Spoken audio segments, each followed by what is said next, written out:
हे वाचन करू आपण करू. चांदणं फुलवा आजीतरी. भीमराव रमावर अपार प्रेम करत. तिला प्रेमाने ते रामू म्हणत. रमाबाईने त्यांच्यासाठी खाल्लेल्या कष्टांची जाणीव होती त्यांना. आपण रमाच्या सहवासात राहू शकत नाही, तिला आपण फारसा संसार सुखही देऊ शकत नाही, याबद्दल भीमरावांना कधी कधी खूप वाईट वाटते. ते म्हणत, मी परदेशी शिकायला गेलो तेव्हा रमाच्याच प्रपंचाची सर्व काळजी आहे. या काळजीतून अजूनही तिची मुक्तता होत नाही. रमा मोठाणू आहे, सुशील आहे आणि माझ्यासाठी तर ती सर्वच काही आदरणीय आहे. तिच्या सहवासात 24 तासांमधून अर्धा तासही घालवता येत नाही, याबद्दल मला खूप वाईट वाटते. खरं आहे, रमाबाईंना खूप मुलं नवऱ्यासाठी. 1923 पर्यंत भीमराव दोनदा परदेशी गेले. पहिल्या वेळी 4 वर्षे आणि दुसऱ्या वेळीही तेवढीच वर्षे ते परदेशात होते. या दोन्ही वेळी रमाला खूप हालकष्ट भोगाव्या लागल्या. यावेळी रमाईनं कष्टांचे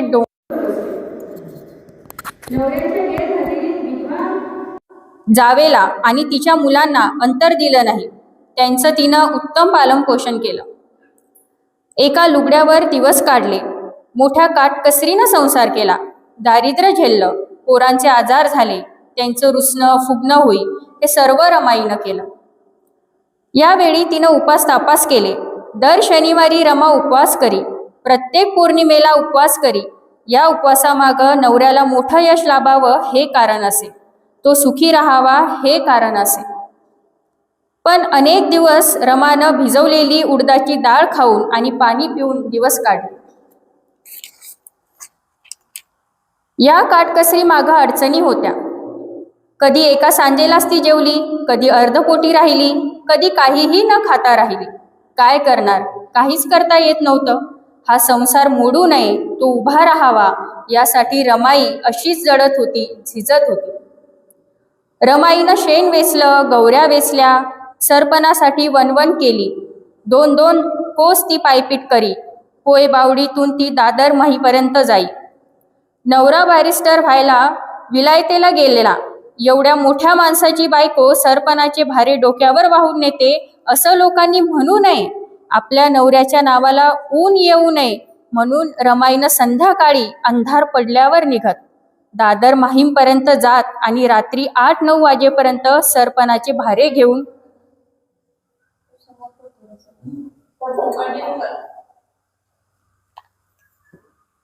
कधी कधी शेण वेचायला आणि गौऱ्या थापायला वरळीला जात. रात्री 8-8 वाजता परत येत. रमाई बाजरीच्या 4 भाकरी करीत असे. त्यातली एक ती मुकुंदला देई, एक यशवंताला देई, एक भाकर शंकराला दिली आणि 4थी भाकर तिघीजणी खात. गौरा, लक्ष्मी या दोघी तिच्यासोबत या 4थ्या भाकरीच्या वाटेकरी असत. कधी या वाट्यासोबत थोडा थोडा भात असे. अनेकदा भाजी नसायची. चटणी वा कांदे यावरच खूपदा भागवले जाई. केव्हा केव्हा तर या सर्वांना केवळ रात्रीचं जेवण मिळे आणि तेही अर्धपोटी. दारिद्र्य रमाईला असं खात होतं. गरिबी तिची कठोर परीक्षा घेत होती. रमाई जळत जरूर होती, पण हरकत मात्र नव्हती. पाऊल मागं घेत नव्हती. रमाईचं हे जळणं तिचा सूड घेणाऱ्या परीक्षेलाच पराभूत करीत होतं. पोय बावडीच्या चाळीतील बायका रमाईला कधी कधी चिडवत. त्यांना काय माहीत रमाईचा अर्थ? त्यांना काय माहिती रमाईच्या कष्टाचे भवितव्य? या बायकांच्या अंगावर सोन्याचे दागिने असत, दागिने हातात असत, कानात असत. या बायकांचे संसार सामान्य होते, पण या बायका रमाईला चिडवीत. आमचे नवरे किती छान आहेत, आमच्या अंगावर सोनं नाणं आहे, एखादी म्हणे. दुसरी म्हणे, काय करायचं शिक्षण? बायकोला भिकेला लावलं त्या शिक्षणानं. बायको शेण थापायला जाते आणि नवरा बॅरिस्टर व्हायला विलायतेला जातो. काय करायचं अशा शिक्षणाचं? तिसरी तिरसटपणे म्हणायची, काय तरी बाई, गुंजभर सोनं नाही माऊलीच्या अंगावर, केवढा हा बायकोच्या जीवाला वनवास. तिसरी कीव करत बोले. बायका अशा टोमणे मारत. रमाई कधी उलटून बोलत नसे. ती हे सर्व सहन करी. तिला या बोलण्याचा उलट आता आनंद वाटे. रमा एवढ्या दारिद्र्यात जळली, पण घरच्यांना तिनं त्याची झळ लागू दिली नाही. बाहेरच्याही कोणापुढे तिनं पदर पसरला नाही. ती स्वाभिमानानं होती, मुकाट मनानं जळणारी होती. तिनं स्वतःला झिजवलं, पण कोणापुढे भीक नाही मागितली. ती बाणेदार होती. जीवाचा एवढा भयंकर आटापिटा होत होता, जीव घामाघूम होत होता, पण या रमाईनं मनाची शांती ढळू दिली नाही. हा भयंकर वनवास भोगला, वाळवंट तुडवलं, पण घराचा एकोपा ढळू दिला नाही. घराचं घरपण छाबूत ठेवलं. मनात ती म्हणायची, आता कसली तक्रार, या सावलीनं वादळाला वचन दिलं आहे, सोबत करायचं वचन, आता मागं पाऊल नाही घ्यायचं. डोळे साहेबांच्या आठवणीनं रडवलेले होते. जीवाची आग होई, पण रमाबाईच्या तोंडून असे धन्यतेचे उद्गार निघत. जीवाची सल्ले होलट होई, पण असे सुखाचे उद्गार रमाईच्या तोंडून निघत. तिचा वेगळाच दागिना घडत होता, युग प्रवर्तक दागिना. तिनं एकदा भीमरावांना पत्रात लिहून कळवलं, बायका माझ्या गरिबीची चेष्टा करतात, माझ्या अंगावर सोन्याचा एकही दागिना नाही म्हणतात. भीमरावांनी तिला लिहून कळवलं, रामू, कोणालाही मिळालेला नसेल असा दागिना कदाचित तुला मिळेल. अशा कोट्यवधी लोकांच्या गळ्यातील तू एकच दागिना होशील. रामू, माणसाला दुःख मोठं करतात, सुख माणसाला मोठं करीत नाहीत. ज्यांना मोठं व्हायचं असतं ते लोक दुःखांचे आभार मानतात. रमा, या दुःखांचे तू आभार मान, ही दुःख तुला उजेडात घेऊन जातील. पत्र लिहिताना साहेबांच्या डोळ्यात आसव जमली होती. नवऱ्याचं पत्र वाचताना रमाईचेही डोळे भरून आले होते. असं हे प्रेम, अशी ही साथ. 1923 सालची गोष्ट. लंडनमधला आपला अभ्यास बाबासाहेबांनी पूर्ण केला होता आणि ते भारतात परतणार होते. त्यांच्या येण्याची चर्चा सुरू झाली होती. बाळाराम बाबासाहेबांचे वडील बंधू, त्यांनी घरातील सर्वांनी नवीन कपडे घेतले. बाबासाहेबांचे भारतात येणं हा आंबेडकर कुटुंबासाठी उत्सवाचा भाग होता.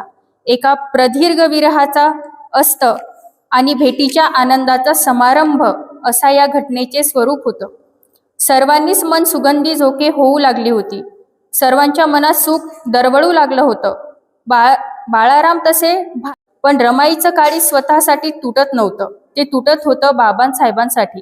स्वतःसाठी काही घ्यावं त्यांना असं वाटत नव्हतं. मला काय करायचं आहे नवं लुगडं घेऊन, माझ्या इच्छा फार समजूतदार आहेत, माझं स्वप्न फार शहाणं आहे, माझी सारी सुख आता त्यांच्या सुखाशी बांधलेली आहेत. मला सुखी करायचं आहे माझ्या पतीला. त्यांच्या पुढच्या सर्व वाटा मला मोकळ्या करायच्या आहेत. त्यांच्या वाटांच्या पावलांमध्ये गती धावायची, यासाठी मी प्रयत्न करीन. आसवांनी भरणारे आपले डोळे रमाई पुन्हा पुन्हा भरू देत नव्हती. आसवांसोबत स्वतःचं मन ती असं मोकळं करत होती आणि रमाईनं स्वतःसाठी काहीही घेतलं नाही.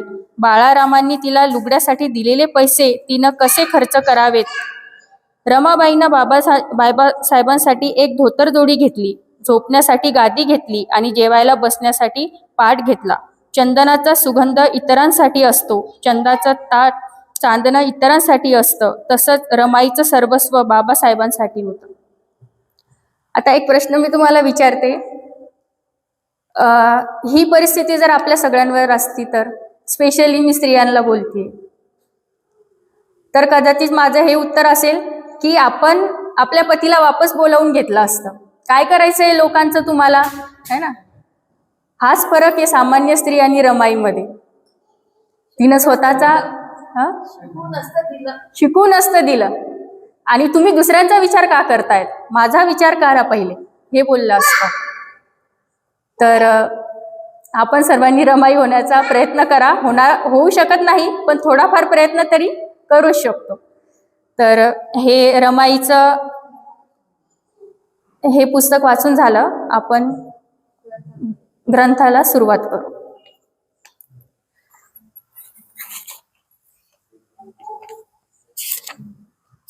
ज्यावेळेस सुजातानी त्यांना अन्न दिलं आणि त्यांचे सेन्सेशन जागी झाले, संवेदना जागी झाल्या, त्यावेळेस त्यांच्या हे लक्षात आलं की आपण अन्न सोडलं तर आपल्याला ज्ञानप्राप्ती होणार नाही.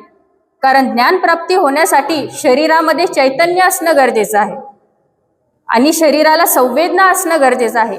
आणि त्या संवेदना जर शरीराला हव्या असतील तर अन्न ग्रहण करणं हे फार गरजेचं आहे. त्यासाठी आपणही उपास तापास करू नये गौतम बुद्धाच्या या अनुभवावरून.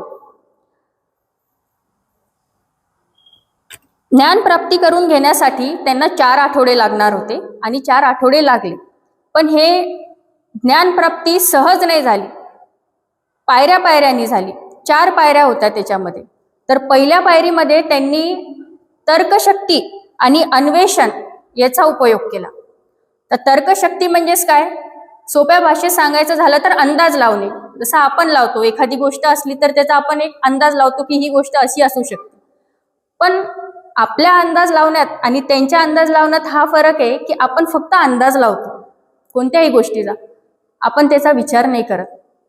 तर तर्कशक्ती म्हणजेच काय की आपण कोणत्याही गोष्टीचा पहिले विचार करायचा की ही गोष्ट अशी असू शकते का, का त्याचे परिणाम असे असू शकतात, किंवा त्याचं कारण काय असू शकतं, त्याचे परिणाम काय आहेत, ह्या सगळ्या गोष्टींचा विचार ज्यावेळेस आपण करतो आणि त्याच्यानंतर जो अंदाज आपण बांधतो त्याला आपण तर्कशक्ती म्हणतो. तर या तर्कशक्तीचा सिद्धार्थांनी उपयोग केला. आणि अन्वेषण, तर अन्वेषणचा अर्थ असा होतो की अंदाज बांधलाय, आता तर्कशक्ती केली, अंदाज बांधलाय, पण त्याचा शोध घेतला जातो की ही जी गोष्ट आहे ही खरी आहे का, आणि याचा आपण शोध घेऊ. जसं एक्झाम्पल सांगायचं झालं त्याचं, तर तर्कशक्ती म्हणजे दुःखाचं कारण काय असू शकतं किंवा हे असू शकतं, एक अंदाज झाला, पण दुःखाचं कारण हे आहे हे शोधणे म्हणजेच अन्वेषण करणे. तर ही झाली पहिली पायरी, मुळापर्यंत जाणे त्या गोष्टीच्या. अन्वेषण म्हणजे त्याचा शोध घेणे, पाठपुरावा करणे. तर ही पहिली पायरी होती ज्ञानप्राप्तीची, त्यांनी याचा उपयोग केला. आणि दुसऱ्या पायरीमध्ये त्यांनी एकाग्रतेची भर टाकली. एकाग्रता म्हणजेच काय? एखाद्या गोष्टीचा जर तुम्ही विचार करत आहे तर तुमचं मन हे पूर्ण त्याच गोष्टीवरती केंद्रित झालं पाहिजे, दुसरे विचार तुमच्या मनात आलेच नाही पाहिजे. सिद्धार्थांना काय होतं की या जगामध्ये काय समस्या आहेत हे समस्यांचं मूळ त्यांना शोधून काढायचं होतं, आणि ह्या मुळाकडे किंवा ह्या समस्या शोधून काढण्याकडे त्यांनी त्यांच्या मनाची पूर्ण एकाग्रता वळवली, किंवा त्या गोष्टीवरच त्यांनी फक्त त्यांचा विचार टिकवले, स्थिर ठेवले. त्याला आपण एकाग्रता म्हणू. ही झाली दुसरी पायरी. आणि तिसऱ्या पायरीच्या वेळी मनाचा समतोलपणा आणि सावधानता याचं साह्य त्यांनी घेतलं. मनाचा समतोलपणा किंवा सावधानपणा काय म्हटलं जाईल, तर भावनांवरती कंट्रोल किंवा भावनांवरती नियंत्रण. म्हणजे काय? दुःख असेल, सुख असेल, तर सुखामध्ये अतिउत्साही होतो आपण, दुःखामध्ये अति निराश होतो, आपल्या जगण्याचा वेग अक्षरशः कमी होऊन जातो दुःखामध्ये. पण यांनी काय केलं की मनाचा समतोलपणा, दुःख असेल, सुख असेल, माझं मन हे स्थिर आहे, मी भटकणार नाही किंवा दुःखाला बळी पडणार नाही, याला म्हणणार आपण मनाचा समतोलपणा. तर ही होती त्यांची तिसरी पायरी. आणि चौथ्या पायरीमध्ये, चौथी पायरी म्हणजे शेवटची पायरी, आणि या शेवटच्या पायरीमध्ये त्यांनी या मनाच्या समतोलपणामध्ये शुद्धतेची भर टाकली. मनाची शुद्धता, मनाची शुद्धता म्हणजे काय? कोणाबद्दल राग, कोणाबद्दल द्वेष, ह्या गोष्टी एकदम मनामध्ये फक्त दया, करुणा, ह्या गोष्टी त्यांनी.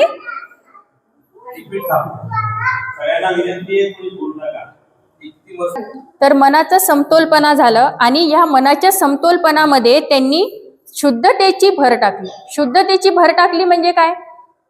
कोणत्याच प्रकारचा द्वेष नाही, कोणाबद्दल राग नाही, क्रोध नाही, फक्त दया, करुणा, ह्या गोष्टींची त्यांनी या चौथ्या पायरीमध्ये भर टाकली. तर ह्या होत्या ज्ञानप्राप्तीच्या 4 पायऱ्या. पहिल्या याच्यामध्ये तर्कशक्ती आणि अन्वेषण, दुसऱ्या याच्यामध्ये त्यांनी एकाग्रता आणली, तिसऱ्या याच्यामध्ये मनाचा समतोलपणा आणला, आणि चौथ्या याच्यामध्ये या समतोलपणात त्यांनी शुद्धतेची भर टाकली. तर अशा प्रकारे एकाग्र, पवित्र, निष्कलंक, निर्दोष, नम्र, चतुर, खंबीर आणि वासना विरहित अशा मनाने आपला उद्देश न विसरता गौतमाने ज्या समस्यांना त्याला सतावून सोडले होते तिचे उत्तर शोधून काढण्याच्या प्रयत्नावर आपले सर्व लक्ष केंद्रित केले. पूर्ण सर्व मनाला निष्कलंक केलं, पवित्र ठेवलं, एकाग्र केलं, आणि त्यांना ज्या समस्या त्रास देत होत्या, त्यांना जगू देत नव्हत्या, त्यांच्यावर त्यांनी शोध घेण्याला सुरुवात केली.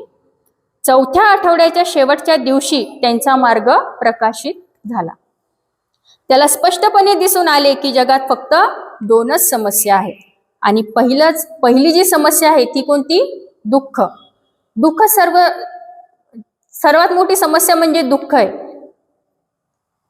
आणि दुसरी समस्या त्यांनी काय सांगितली की दुःख कसे नाहीसे करायचे, याच्यावरती आपण काय प्रयत्न करू शकतो हेही शोधावं लागेल ना. दुःखाला जर नाहीसं करायचंय, दुःख आहे हे समजलं, पण ते नाहीसं कसं करणार हे तर माहिती असायला हवं. तर ही सुद्धा त्यांनी दुसरी समस्या त्यांना आढळून आली या जगामध्ये. आणि अशा प्रकारे 4 आठवडे चिंतन केल्यानंतर अंधकार नाहीसा होऊन प्रकाशाचा उदय झाला, अज्ञान नष्ट होऊन ज्ञान उदयास आले, त्याला एक नवा मार्ग दिसला, म्हणजेच ज्ञान प्राप्ती झाली गौतम बुद्धांना. तर ही होती ज्ञान प्राप्ती.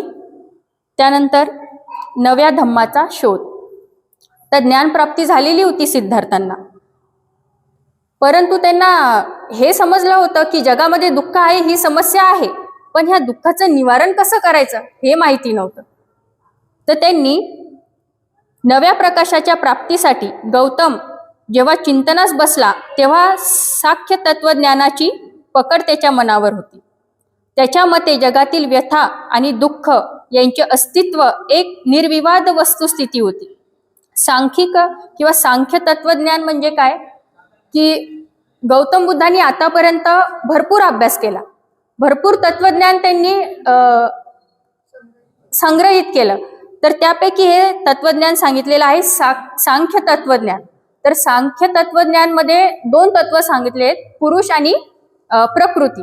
तर पुरुष म्हणजेच काय की आत्मा, आणि प्रकृती म्हणजेच काय की आपलं शरीर आणि आपल्या शरीराशी जगाशी असलेला संबंध. हे सांख्य तत्वज्ञान सांगतं. परंतु गौतम बुद्धांना सांख्य तत्वज्ञान होतं, त्यांच्या अभ्यासात होतं, परंतु त्याचा उपयोग केला नाही किंवा त्याला मानलं नाही त्यांनी, कारण त्याच्यामध्ये आत्मा, पुरुष म्हणजे आत्मा होती, आणि आत्मा हे गौतम बुद्धांनी नाकारलेली आहे की आत्मा वगैरे काहीच नाहीये, शरीर आहे आणि निसर्ग आहे, हेच गौतम बुद्धांनी सांगितलेले. तथापि दुःख नाहीसे कसे करावे हे जाणण्यास गौतम उत्सुक होता. सांख्य तत्वज्ञानाने या प्रश्नाचा विचार केलेला नव्हता. सांख्य तत्वज्ञानाने काय सांगितलं की पुरुष आणि प्रकृती ह्या 2 मध्ये जर आपला काय म्हणता येईल त्याला बॅलेन्स जर झाला नाही तर दुःख निर्माण होतं, पण ह्या दुःखाचं निवारण कसं करायचं हे सांख्य तत्वज्ञान सांगत नव्हतं. पण गौतम बुद्धाला याही प्रश्नाचं उत्तर हवं होतं की दुःख कसं नाहीसं होणार, आणि म्हणून दुःख नाहीसे कसे करावे या प्रश्नावर त्याने आपले चिंतन केंद्रित केले. परत ते चिंतन करायला लागले की आपण दुःख कसं नाहीसं करू शकतो. स्वाभाविकपणे त्याने स्वतःला पहिला प्रश्न विचारला की व्यक्तिमात्राला भोगाव्या लागणाऱ्या दुःखाची व कष्टाची कारणे कोणती. त्याचा दुसरा प्रश्न असा होता की दुःख नाहीसे कसे करता येईल. या दोन्ही प्रश्नांचे बिनचूक उत्तर त्याला मिळाले. ते उत्तर म्हणजे सम्यक संबोधी, आणि तेव्हा खरी ज्ञान प्राप्ती झाली. पहिली ज्यावेळेस ज्ञान प्राप्ती झाली त्यावेळेस त्यांना हे समजलं की या जगामध्ये दुःख कोणतं आहे, समस्या कोणती आहे, तर दुःख आहे. आणि पुन्हा ज्यावेळेस त्यांनी चिंतन केलं त्यावेळेस त्यांना समजलं की दुःख हे निवारता कसं येईल किंवा दुःखाला आपण दूर कसं करू. त्यावेळेस त्यांना झालेली खरी ज्ञान प्राप्ती, त्याला आपण सम्यक संबोधी असे म्हणतो. आणि आपण मागच्या याच्यामध्ये बघितलं होतं की ते बसलेले होते पद्मासन स्थितीमध्ये पिंपळ वृक्षाखाली. आता त्या पिंपळ वृक्षाचं नाव काय पडलं, बोधिवृक्ष पडलं. का पडलं, कारण की बोधिवृक्षाखालीच गौतम बुद्धाला खरी ज्ञान प्राप्ती झाली किंवा सम्यक संबोधी झाली, म्हणून आपण पिंपळाच्या वृक्षाला बोधिवृक्ष असं म्हणतो. बोधिसत्व गौतम सम्यक संबोधीनंतर बुद्ध होता.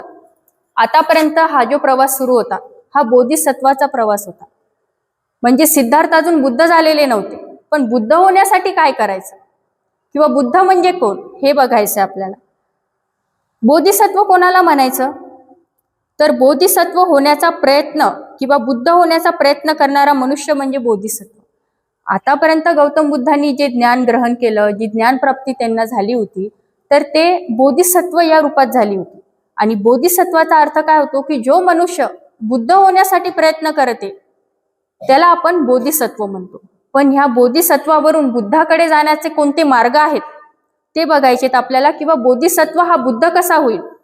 तर त्याच्यासाठी 10 मार्ग त्यांनी सांगितलेले आहेत किंवा गौतम बुद्धांनी ते 10 मार्ग अंमलात आणले.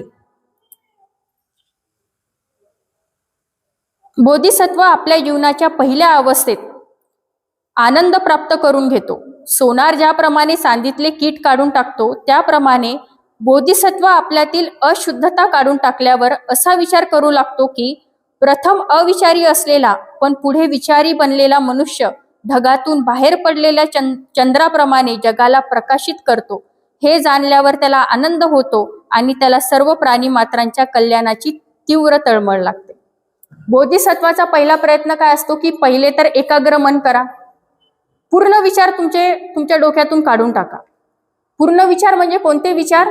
जे अशुद्ध विचार आहेत किंवा वाईट विचार ज्याला म्हणता येईल, क्रोध, दुःख, या सगळ्या गोष्ट तुम्ही काढून टाका. विचार हे काढून टाका आणि त्याच्यानंतर चांगले विचार तुम्ही काय करा? आत्मसात करा. आणि त्याच्यातून मग तुम्हाला काय भेटतो? त्या बोधिसत्वाला एक आनंद भेटतो आणि तो आनंद भेटल्यानंतर त्यांना प्राणी मात्रांवरती काय होते? एक दया निर्माण होते. ही झाली पहिली बोधिसत्वातून बुद्धाकडे जाण्याची पहिली पायरी. दुसऱ्या अवस्थेत सांगितलं आहे की जीवनाच्या दुसऱ्या अवस्थेत त्याला विमलता म्हणजे शुद्धता प्राप्त होते. यावेळी बोधिसत्वाने काम वासनेचे सर्व विचार मनातून काढून टाकलेले असतात. तो दयाशील होतो. तो सर्वांना दया दाखवतो. तो लोकांच्या दुर्गुणांची खुशामत करीत नाही किंवा त्यांच्या सद्गुणांविषयी त्यांना ना उमेद करीत नाही. तर दुसऱ्या अवस्थेमध्ये काम वासनेचा जो विचार आहे तो पूर्ण बोधिसत्व काढून टाकतो. आणि कोणामध्ये जर दुर्गुण असतील तर त्या दुर्गुणांची तो खुशामत करीत नाही, अरे तुझ्यामध्ये दुर्गुण आहेत, अशा प्रकारे. आणि सद्गुणांविषयी ना उमेद पण करत नाही. म्हणजे स्वतःला दुःख होत नाही. दुसऱ्यामध्ये जर काही चांगले गुण असतील तर आपल्याला त्याच्याबद्दल वाईट वाटणे किंवा त्याच्यामध्ये असे गुण आहेत, आपल्याला त्या गोष्टीचं वाईट वाटणं, हे तो करत नाही. तिसऱ्या अवस्थेमध्ये तो तेजस्विता प्राप्त करून घेतो. यावेळी बोधिसत्वाची बुद्धी आरशाप्रमाणे स्वच्छ झालेली असते. अनात्म व अनित्यता यांच्या सत्याचे त्याला पूर्ण ज्ञान आकलन झालेले असते. आता त्याला फक्त सर्वोच्च ज्ञान मिळवण्याची इच्छा असते आणि त्यासाठी तो कशाचाही त्याग करण्यास तयार असतो. अनात्म आणि अनित्यता ह्या दोघांमधली स्पष्टता त्याला जाणून आलेली असते. अनात्म म्हणजेच काय की ह्या संसारामध्ये कोणतीच गोष्ट ही नित्य नाहीये. जसा आपला जन्म होतो, आपण बालावस्थेत असतो, मग तरुण अवस्थेत जातो, मग प्रौढ अवस्थेत जातो आणि तिथून मग वृद्ध अवस्थेत जातो. हे काय की अनित्य गोष्ट आहे. म्हणजे सातत्य एक गोष्ट समान नाही राहणार, ती चेंज होत जाणार आहे. म्हणजे चेंजेबल आहे, ही गोष्ट बदलणार आहे. तर तो बदल त्यांच्या लक्षात आलेला असतो किंवा त्या बदलाला त्यांनी काय केलेलं असतं? एक्सेप्ट केलेलं असतं, स्वीकारलेलं असतं. त्याच्यानंतर चौथ्या अवस्थेमध्ये अग्निप्रमाणे तेजस्वी बुद्धिमत्ता प्राप्त करून या स्थितीत बोधिसत्व अष्टांगिक मार्ग, चतुर्विध ज्ञान, चतुर्विध व्यायाम, चतुर्विध इच्छाशक्ती आणि पंचशील यांच्यावर आपले चित्त केंद्रित करतो. अष्टांग मार्ग आपल्याला माहीतच आहे की जे गौतम बुद्धांनी आपल्याला 8 मार्ग सांगितलेले आहेत. त्याच्यानंतर चतुर्विध ध्यान. ध्यान म्हणजे चिंतन करण्याचे चार स्टेप आहेत ह्या. चतुर्विध काय ध्यान की ज्याच्यामध्ये पहिले तर वाईट विचार मनात येऊ नाही द्यायचे. दुसऱ्या याच्यामध्ये वाईट विचार जे आलेले आहेत ते काढून टाकायचे. तिसऱ्या याच्यामध्ये या सगळ्या वाईट विचारांना पूर्णपणे नाहीसे करायचं. आणि चौथ्या याच्यामध्ये एकदम एकाग्र मन. हे आहे चतुर्विध ध्यान. आणि चतुर्विध व्यायामचा अर्थ होतो की वाईट प्रवृत्ती जी आहे ती दूर करणे आणि चांगली प्रवृत्ती वाढवण्यासाठी प्रयत्न करणे, म्हणजेच चतुर्विध व्यायाम. याच्या पण 4 अवस्था आहेत. आणि पंचशील यांच्यावर त्यांचं लक्ष केंद्रित असतं. जीवनाच्या 5व्या अवस्थेत तो सुदर्जया किंवा जिंकण्यास कठीण अशी स्थिती प्राप्त करून घेतो. सापेक्ष आणि निरपेक्ष यांच्यातील संबंधाचे त्याला पूर्ण ज्ञान होते. सुदर्जया म्हणजेच अशी स्थिती की ज्याच्यामध्ये त्याला कोणी हरवू शकत नाही किंवा तो जिंकण्यासाठी फार कठीण आहे, अशी अवस्था त्याची होते. जीवनाच्या 6व्या अवस्थेत तो अभिमुखी होतो. या अवस्थेत पदार्थांची उत्क्रांती आणि तिचे कारण याची 12 निदाने पूर्ण आकलन करण्याची त्याची तयारी झालेली असते. आणि अभिमुखी नावाच्या त्या ज्ञानामुळे अविद्येने अंध झालेल्या सर्व प्राणी मात्रांविषयी त्याच्या अंतःकरणात अगाध करुणा उत्पन्न होते. सर्व प्राणी मात्रांवरती त्याच्या अंतःकरणात दया आणि करुणा निर्माण होते. त्याच्यानंतर येते जीवनाची 7वी अवस्था. ही अवस्था अशी आहे की दिक्कालीतील अवस्था. दिक्कालीतील अवस्था म्हणजे की ज्याला काळाची मर्यादा नाही. जशी आपल्याला आहे काळाची मर्यादा आपल्याला आहे, तशी बोधिसत्वाला काळाची मर्यादा नाही. तो एकदम अनंतामध्ये काय होऊन जातो, एकरूप होऊन जातो. सर्व प्राणी मात्रांविषयी करुणा वाटते त्याला. एका बाबतीत मात्र तो इतरांपेक्षा अगदी निराळा असतो. जसं कमलपत्रावर ज्याप्रमाणे पाणी ठरत नाही, त्याप्रमाणे जगातील मोह त्याला चिटकून राहत नाही. कमळाच्या फूल जे आहे त्याचं जे पान आहे त्याच्यावरती पाणी टिकत नाही, ते घसरून खाली पडून जातं. त्या प्रकारेच बोधिसत्वाला जे काही मोह असेल, जगातले जे काही मोह आहे ते चिटकून राहत नाही, त्याला ते दूर घेऊन जातात, त्याच्यापासून तो दूर असतो. परोपकार बुद्धी, सहनशीलता, व्यवहार चातुर्य, शक्ती, शांतवृत्ती, बुद्धी आणि सर्वश्रेष्ठ प्रज्ञा यांची तो जोपासना करतो. या अवस्थेत असताना त्याला धर्माचे ज्ञान होते, परंतु लोकांना समजेल अशा रीतीनेच तो त्यांना ओळख करून देतो. धर्माचे पूर्ण प्रकारे ज्ञान झालेले असते आणि तो लोकांना धर्म प्रसारण करू शकतो. धर्माला लोकांना समजेल अशा भाषेमध्ये तो धर्माला एक्सप्लेन करू शकतो. लोकांनी त्याला कितीही त्रास दिला तरी तो शांत वृत्तीने तो त्रास सहन करतो, कारण केवळ अज्ञानामुळेच लोकांनी त्याच्या हेतूबद्दल गैरसमज करून घेतलेले आहेत हे त्याला कळत असते. परंतु त्याच वेळी प्राणी मात्रांचे कल्याण करण्याविषयीचा त्याचा उत्साह किंचितही कमी होत नाही किंवा प्रज्ञेकडेही तो पाठ फिरवित नाही. म्हणून दुर्दैव त्याला सन्मार्गाने कधीही च्यूत करू शकत नाही. म्हणजे इतर लोक त्याला नाव ठेवत असतील, त्याला शिवीगाळ करत असतील, पण त्या गोष्टीचा त्याला काहीही फरक पडत नाही. किंवा त्याच्या मनात आपल्याला जर कोणी रागानं बोललो, आपण कोणाचं चांगलं करायला जातोय आणि आपल्याला जर कोणी बोललं, थोडंफार जरी रागानं बोललं, तर आपण काय म्हणतो, जाऊ द्या आपल्याला काय करायचं, आपण याच्या चांगल्यासाठी करत होतो, हा आपल्यालाच वरतून बोलतोय, आपण ती गोष्ट सोडून देतो. पण बोधिसत्वाचं तसं नाही.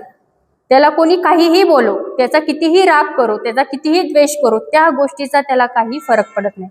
त्याच्या मनात फक्त एकच असतं की आपल्याला या प्राणी मात्रांचं काय करायचंय, कल्याण करायचंय, आपल्याला आपल्या धर्माचा प्रसार करायचा आहे आणि तो त्याच मार्गाने चालतो, तिथून मागं हटत नाही किंवा त्याला मागं ओढता येत नाही. जीवनाच्या 8व्या अवस्थेत तो अचल होतो. या अढळ अवस्थेत बोधिसत्वाला करावे लागणारे सर्व कष्ट संपतात. जे जे चांगले आहे ते तो स्वाभाविकताच अनुसरतो. तो जी गोष्ट करील त्या गोष्टीत तो यशस्वी होतो. आतापर्यंत ज्या पायऱ्या आपण बघितल्या त्याच्यामध्ये सगळ्या कठीण पायऱ्या होत्या, त्या सगळ्या पायऱ्या त्यांनी पूर्ण केल्या आणि आता अशी अवस्था आली की ज्याच्यामध्ये चांगल्या ज्या गोष्टी असणार तो ऑलरेडी किंवा ऑटोमॅटिकली आत्मसात करणार आणि ज्या काही वाईट गोष्टी आहेत त्या तो दूर लोटणार. त्याला याच्यासाठी प्रयत्न करावे लागणार नाही. जीवनाच्या 9व्या अवस्थेत तो साधुमती होतो. ज्याने सर्व धर्म किंवा त्यांची शस्त्रे आणि सर्व दिशा जिंकल्या आहेत आणि त्यांचे त्याला पूर्ण आकलन झालेले असून तो कालातील होतो, अशाच साधुमती ही अवस्था असते. साधुमती अवस्था म्हणजे अशी अवस्था की ज्याच्यामध्ये एखाद्या व्यक्तीला धर्माचं पूर्ण माहिती झालेली असते, धर्माच्या बद्दल पूर्ण शिक्षण झालेलं असतं. धर्माचा प्रसार करताना लोकांना ज्या भाषेमध्ये समजेल त्या भाषेमध्ये ते धर्माचा प्रसारही करू शकतात. अशी अवस्था म्हणजे साधुमती अवस्था. आणि जीवनाच्या 10व्या अवस्थेत तो धर्ममेध होतो. बोधिसत्वाला बुद्धाची दिव्य दृष्टी प्राप्त होते. धर्ममेध म्हणजे साधुमतीची समोरची अवस्था. पहिले साधुमती की पूर्ण धर्माच्या बद्दल पूर्ण नॉलेज त्यांनी गेन केलेला आहे आणि तो दुसऱ्यांना पण ते नॉलेज देऊ शकतो असा, आणि त्याच्याही समोरची पायरी म्हणजे धर्ममेध. आता या 10 अवस्था पूर्ण झाल्या म्हणजे बोधिसत्वाचं रूपांतर हे बुद्धमध्ये होणार. अशा प्रकारे बोधिसत्वाची दुहेरी तयारी झाल्यानंतरच तो बुद्ध होतो. बुद्ध हा बोधिसत्वाच्या जीवनातील कळस होय. म्हणजे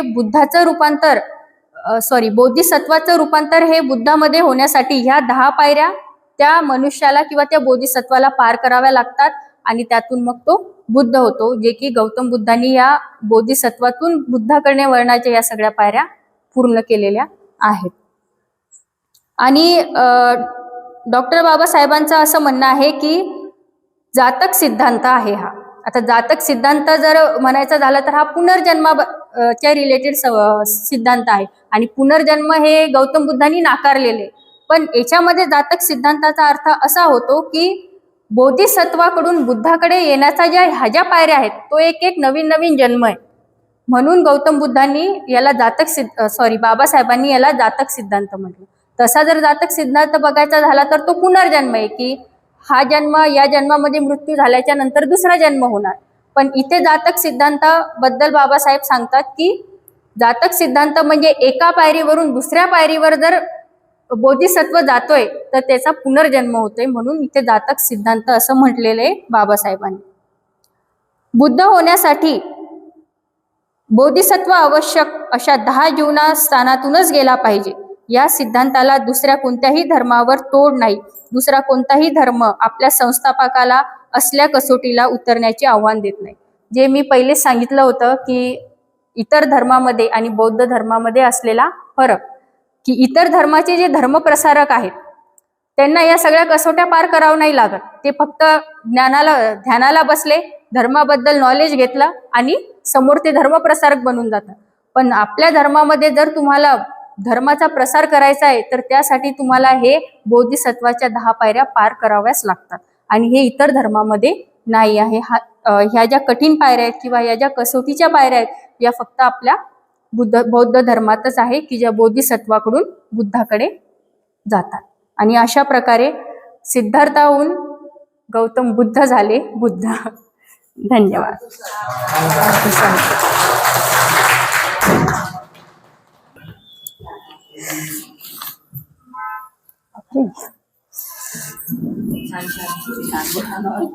वाचन आमच्या केलेलं आहे आणि राहुल दादांनी ते करून घेतलेलं आहे. त्याच्याबद्दल राहुल दादांनी आत यावे आणि तथागताचं पूजन करावे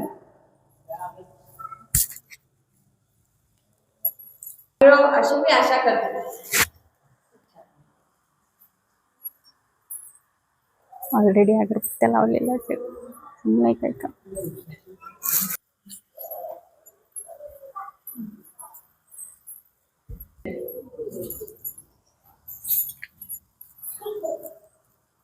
पुढचे जे आहे प्रार्थना आपली आणि प्रसाद गाथा ती काका घेते.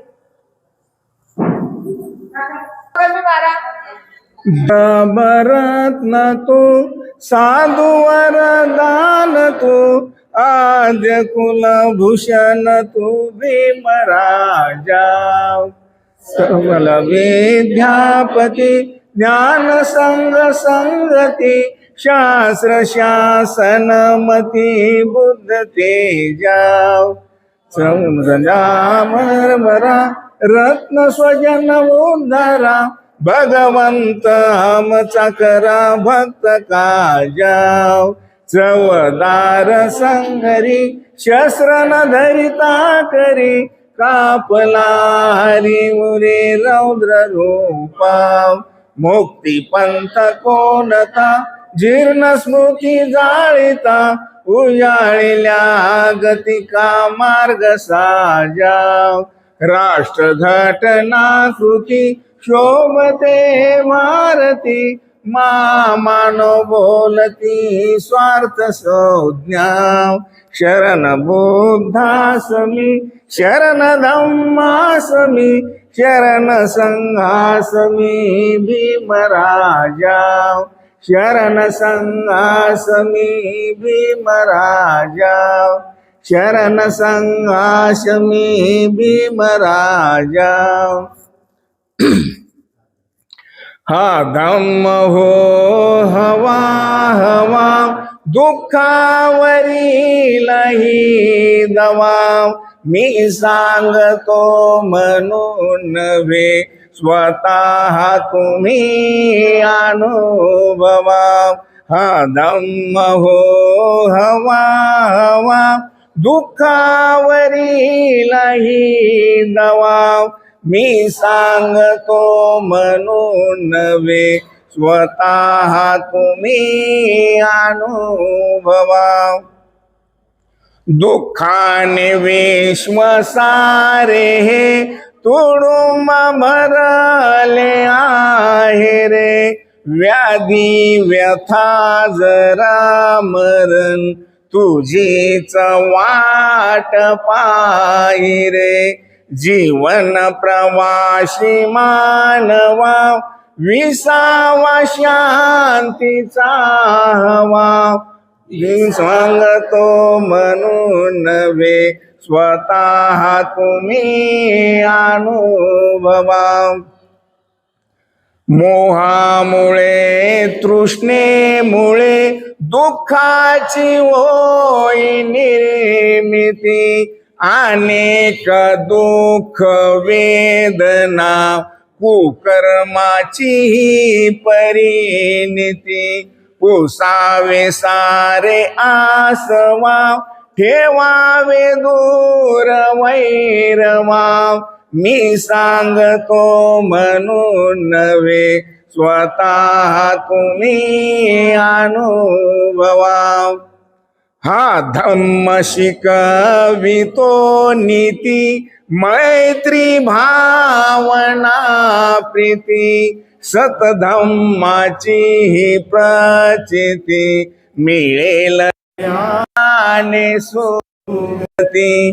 बंधुभाव वाढवा मैत्री भाव जागवा.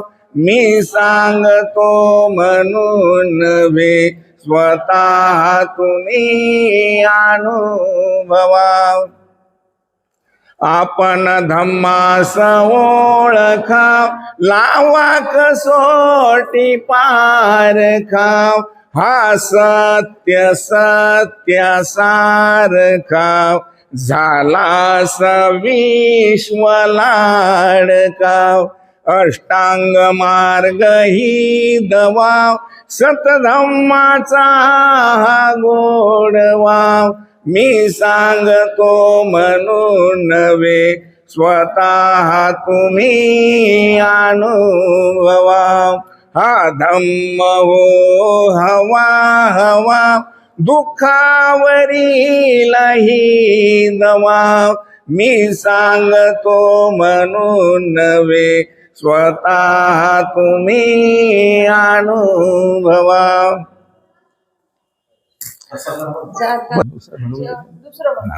ते आपलं प्रसाद घ्यावे सर्व मिळोनी नंतर घ्यावो शिलेचे पाणी.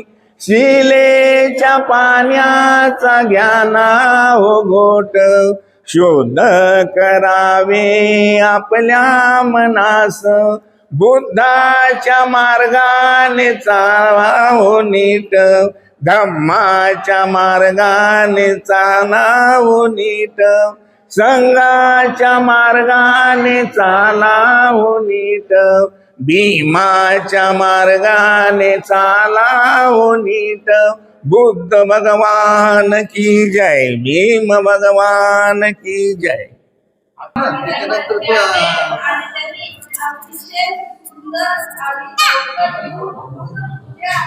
मांडलेली आहे त्याच्यासाठी सर्वांनी एकदा टाळ्या.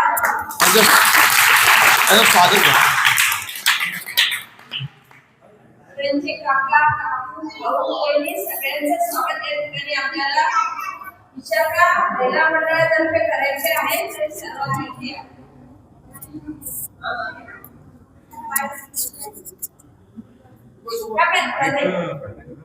स्वागत करायचं.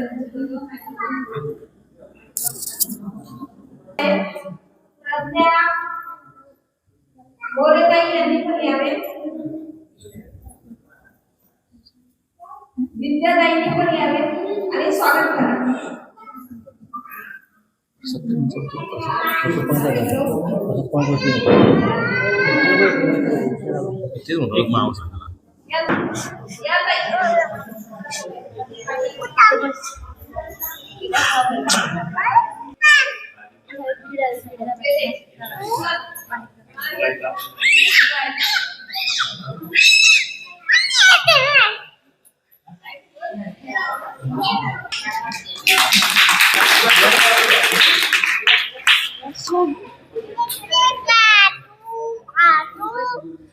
मग काका तुम्ही इंग्लिश अभ्यास करणार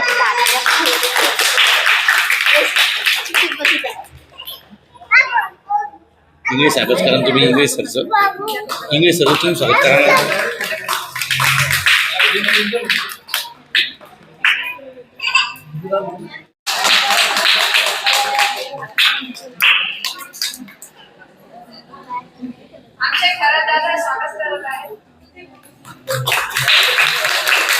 तिकडे समोर बा समोर ओके जय